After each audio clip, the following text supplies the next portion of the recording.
안녕하십니까. 유한타증권에서 금융 담당하는 정태준입니다. 오늘 증권업 2월 먼슬리 자료 말씀드리도록 하겠습니다. 최근에 이제 좀 두드러지는 그 증권사들의 추세로 자사주 매입을 좀 강화를 하고 있는 그런 양상이 나타나고 있는데요. 이게 이제 업황 부진이 좀 나타나다 보니까 그거를 자사주 매입으로 극복을 하면서 좀 이렇게 대응을 하려는 게 아닌가라고 생각을 하고 있습니다. 이게 가장 큰 두드러진 사례로는 메리츠 증권이 있습니다. 메리츠 증권이 작년부터 자사주 매입을 강하게 시작을 해서 1차, 2차, 3차에 이은 그런 매입을 보였고요. 여기 보시면 2021년에 총 2,524억 원 매입을 했다라고 나와 있는데 3차가 지금 진행 중입니다. 그래서 아직까지도 현재까지도 이렇게 진행이 되고 있는 구간이다라고 보시면 될 것 같고요. 여기에 의해서 1월 말에 미래에셋증권과 키움증권이 그 추가 매입 발표를 했습니다. 그래서 미래에셋증권은 자사주를 1천만 주 추가 매입을 발표를 했고 거기에 2천만 주 소각까지 내용을 얘기를 했고요. 키움증권은 50만 주 매입을 공시를 했습니다. 근데 이게 이제 주수로 보면 키움증권이 현저하게 작아 보이는 거는 사실인데 과거 사례로 놓고 봤을 때 미래에셋증권은 과거에도 이 정도 사이즈로 자사주 매입을 여러 차례 했었었고 키움증권은 원래 자사주 매입을 잘 안 하던 회사였습니다. 그러다가 이제 수년 만에 다시 재개를 한 거이기 때문에 두 회사 모두 유의미하다 이렇게 보고 있습니다. 그리고 이제 최근에 업황을 좀 점검을 드리면 아시다시피 1월에 증시가 안 좋았고요. 그러다가 이제 2월에 좀 다시 반등을 시도하고 있는 상황입니다.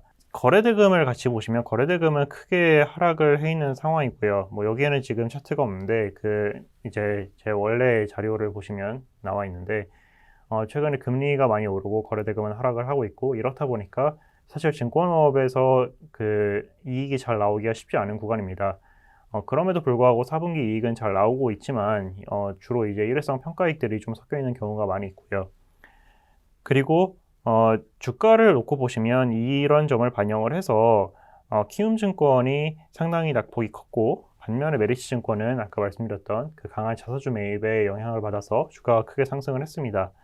그리고 미래에셋증권도 1월 내내 좀 부진한 모습을 보였는데 1월 27일에 그 자사주 매입 소각 발표를 함에 따라서 28일에 반등을 크게 했었고 그래서 상대적으로 좀 양호한 1월 수익률을 마무리를 했고요. 추가적으로 2월에 좀 리스크 요인이 될 만한 거는 미국에서 긴축에 대한 강도 스탠스가 좀 높아지고 있음에 따라서 유럽도 덩달아서 좀 강한 스탠스를 보이고 있다는 점인데 가장 중요한 건 우리나라다라고 봅니다. 미국하고 유럽이 긴축을 할 때 우리나라도 보통 이제 발맞춰서 같이 공조를 보이는 현상이 있기 때문에 이게 직접적으로 그 유동성 축소와 투자 센티멘트 악화에 좀 이렇게 이어질 수 있는 요인이다라고 보고 있기 때문에 이걸 좀 중점적으로 주의하시면서 보시면 될 것 같습니다. 그리고 이제 실적은 아까 잘 나왔다고 지나가면서 말씀을 드렸었는데 지금 여기에는 나와 있지 않지만 한투도 실적이 나왔고요. 그건 이제 실적 리뷰 자료를 통해서 말씀을 드리도록 하겠고요. 일단 그 미래 NH, 삼성 메리츠 이렇게 놓고 보시면 미래 NH 메리츠는 실적 그 발표 세부 자료까지 공시를 했고 삼성은 아직 매출액 변동 공시만 나온 상황입니다. 보시면 미래가 컨센서스를 하회를 한 반면에 그 당사 추정치는 상회를 한 걸 보실 수가 있고요. NH는 추정치랑 컨센을 둘 다 상회를 했고 그리고 삼성은 추정치 컨센 둘 다 하회를 했고 메리츠는 또 추정치랑 컨센을 둘 다 상회를 했다 이렇게 보실 수가 있습니다. 근데 미래에셋 같은 경우에는 제가 컨센보다 상당히 낮게 봤던 이유가 그 자산 재평가로 인한 손실이 반영이 될 것이다.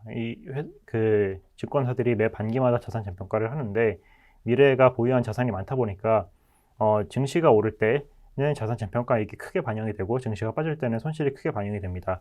그래서 그거를 이제 반영을 해서 좀 보수적으로 봤었는데 생각했던 것보다는 자산 재평가 손실이 그러니까 큰 것도 있었지만 거기에 이제 뭐 그랩이라든지 아니면 안방보험 관련된 소송을 이긴 거라든지 이런 가외적인 또 이익들이 붙으면서 생각보다는 이익이 좀 양호했다 이렇게 보시면 될 것 같고요. 그 다음에 NH 같은 경우에는 좀 다르게 2020년 4분기 때 자산 재평가를 하면서 손실을 크게 인식을 했는데 그게 너무 보수적으로 인식을 했던 거라서 오히려 증시가 하락을 했음에도 불구하고 추가로 환입이 됐습니다. 그래서 컨센보다도 크게 높은 수치가 나왔다고 보시면 될 것 같고요.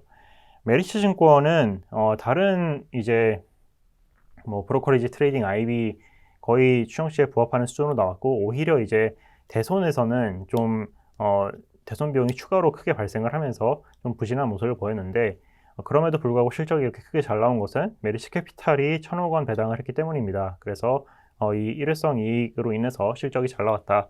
그럼에도 불구하고 앞에 보셨던 것처럼 그 자사주 매입으로 주가가 크게 상승을 했기 때문에 이런 다른 증권사들도 그런 전략을 취하는 것으로 보인다, 이렇게 보고 있습니다. 배당금은 보시면 거의 추정치에 부합하는 수준으로 나오고 있고요. 자세한 내용은 자료 참고 부탁드립니다. 감사합니다.